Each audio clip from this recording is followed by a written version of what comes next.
I'm sure that many of you have seen the allegations brought against Christian musician Michael Tait from DC Talk and the Newsboys.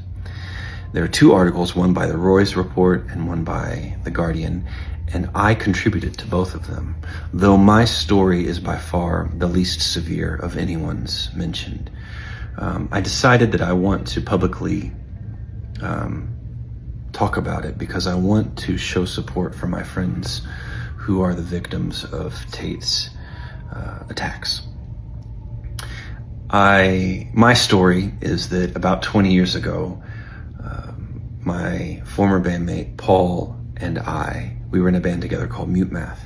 We were invited to Macaroni Grill in Brentwood, or Franklin, Tennessee, to go have dinner with Michael Tait. I was so excited to get to meet one of my childhood heroes, but quickly discouraged by, within the first 4 or 5 minutes of the conversation, he had, in a really forced way, found a way to stroke my ear and put his hand on my leg. Made me uncomfortable. I, after that meal, never spoke to or saw him again, thankfully. But about 10 years after that, a dear friend of mine confided in me a story of actual sexual assault that took place at Michael Tait's house, that my friend was the victim of, to clarify. Years went by and I heard other rumors, more just rumors of his constant partying and debauchery, not of assault. And then about 5 months ago, my dear friend Israel, whom I've known since 1997, I used to work for his parents. Israel contacted me about a news story that was being done. And if you'll read the story, you'll see that Israel was only 13 whenever he was assaulted by Tait. I never knew that story until this year, and I was heartbroken to hear it, but glad that somebody was actually doing the work of investigative journalism to start to bring all of this in the light. I was able to connect other friends of mine who had stories to each other and also to the reporters. And I hope that both of you reporters, I want to say right now, Jessica and Josiah, I hope you feel so proud of the work you've done. Great job.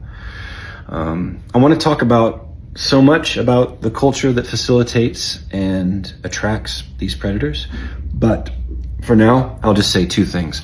I hope that everyone centers the victims as you talk about this and think about it, rather than being worried about the fate of the Newsboys or of Michael Tait. I hope that you first center the victims, honor them, and seek restoration for them. I hope that this goes to court. I hope that Tait is brought to justice in a court of law.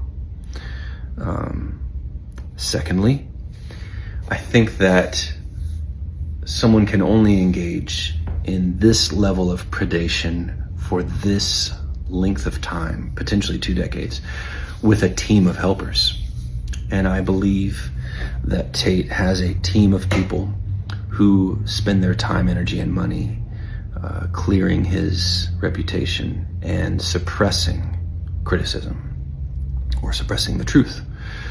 And while I don't know much about those shadowy figures, I find it very hard to believe that his bandmates did not know.